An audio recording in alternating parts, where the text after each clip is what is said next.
12ই February থেকে Dhaka international convention city বসুন্ধরাতে 17 international plastic fair 2025 and plastic conference 2025 শুরু হতে যাচ্ছে।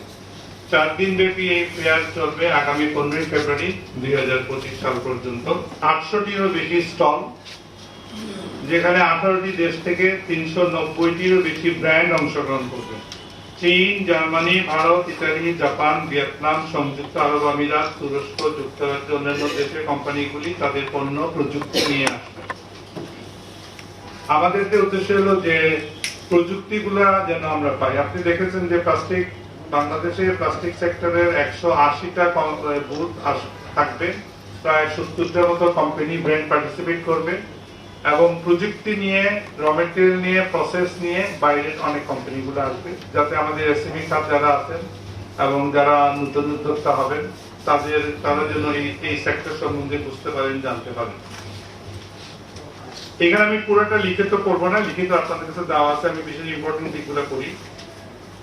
আমাদের মেলা শুরু হবে সকাল 11টায় থেকে সন্ধ্যা 7টা পর্যন্ত চলবে এই মেলাটা এবং গণপ্রজাতন্ত্রী বাংলাদেশ সরকারের মাননীয় বাণিজ্য উপদেষ্টা জনাব শেখ বশিরউদ্দিন আগামী 12ই ফেব্রুয়ারি 2025 বুধবার সকাল 11:30 এই মেলার উদ্বোধন করবেন এবং এই শুভ উদ্বোধন করবেন। বিশেষ অতিথি হিসেবে উপস্থিত থাকবেন বাণিজ্য মন্ত্রণালয়ের মাননীয় সচিব রুটিন দায়িত্বে এবং প্রজেক্ট ডাইরেক্টর ইসি পূর্ণ জনাব আব্দুর রহিম খান, এপিসিসি এর প্রশাসক জনাব Hafizur Rahman, SAARC chamber of কমার্সের সম্মানিত সভাপতি জনাব মোহাম্মদ জসিমউদ্দিন এবং অন্যান্য সম্মানীয় অতিথিবৃন্দ থাকবেন। ওয়ার্ল্ড ব্যাংকের কান্ট্রি ডিরেক্টর মার্টিন গেট ও থাকবেন, আমরা আশা করি।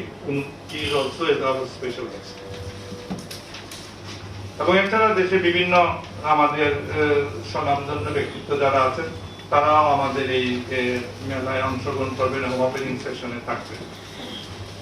আমি বিশেষভাবে প্রিন্ট, ইলেকট্রনিক মিডিয়ার সম্মানিত সকল সাংবাদিক ভাই বোনদের সবাইকে এই মেলা কভার করার জন্য বিশেষভাবে অনুরোধ করি যে আপনারা আসবেন, মেলা কভারেজ করবেন এবং একসাথে আমরা দেখব যে আমাদের বাংলাদেশের পণ্যে কতটুকু গুণগত মান উন্নত হয়েছে, আমরা কতটুকু প্রযুক্তি গ্রহণ করতে পারছি এবং বিদেশ আমাদের জন্য কি প্রযুক্তি নিয়ে আসছে আমরা সেটা দেখব।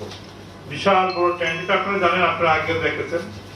প্লাস্টিক সেক্টরে plastic household product, packaging material, plastic mould, crockeries, toys, pharmaceutical packaging item, প্লাস্টিকের ফার্নিচার, মেলামাইন আইটেম, এগুলো সব ধরনের আইটেমগুলো এখানে থাকবে। গার্মেন্টস অ্যাক্সেসরিজ থাকবে। মেশিনগুলোর মধ্যে থাকবে মোস্টলি প্রসেসিং টেকনোলজি মেশিন যেগুলো আছে সেগুলো থাকবে, বিদেশি অর্গানাইজেশনগুলো নিয়ে আসবে। এবং এখন যদি আপনি আজকে যদি যান, আপনি দেখবেন এখানে বিশাল আকার একটা কর্মযজ্ঞ চলছে। মেশিনগুলো ঢুকতেছে ট্যাঙ্কের ভিতরে, প্লেসমেন্ট হচ্ছে। আমাদের ফরওয়ার্ডার কোম্পানি মেশিনে যারা বসান তারা সবাই কাজ করছেন।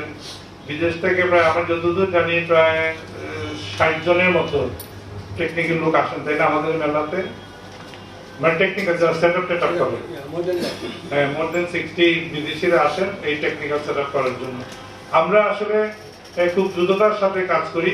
আজকে দুপুর থেকে ওনারা ঢুকবেন মেশিন নিয়ে, আগামী 2 দিনের ভিতরে মেশিন কমপ্লিট করে ওনারা বেরিয়ে যাবেন। যখন মেলাটা শেষ হয় তখন 6 ঘন্টা সময় পান টোটাল টেকওভার করার জন্য। সন্ধ্যা 7টায় মেলা শেষ হয় এবং 7টা থেকে রাত্রে 12টা 1-2টার ভিতরে সব মেলা গ্রাউন্ড পরিষ্কার করে আমরা বেরিয়ে আসি। তো this is also good efficiency. আমরা চেষ্টা করি এটা ইন্টারন্যাশনাল স্ট্যান্ডার্ডের এই এফিসিয়েন্সিগুলো মেনটেন করতে। এখানে কিছু গ্রোথ স্ট্যাটিস্টিক্স আছে, এটা আপনারা দেখে নিন, আমি আর বললাম না সেটা। এবং প্লাস্টিক সেক্টরের এক্সপোর্ট নিয়ে আমি আগেও বলেছি, আবারও বলি, প্লাস্টিক সেক্টরে এক্সপোর্টে গ্রোথ আছে এবং প্লাস্টিক সেক্টরে এক্সপোর্ট হয় দুইভাবে, একটা হলো ডিমড এক্সপোর্ট হিসেবে, একটা হলো ডাইরেক্ট এক্সপোর্ট হিসেবে। ডিমড এন্ড ডাইরেক্ট মিলায় এক্সপোর্ট প্রায় $2 বিলিয়ন উপরে।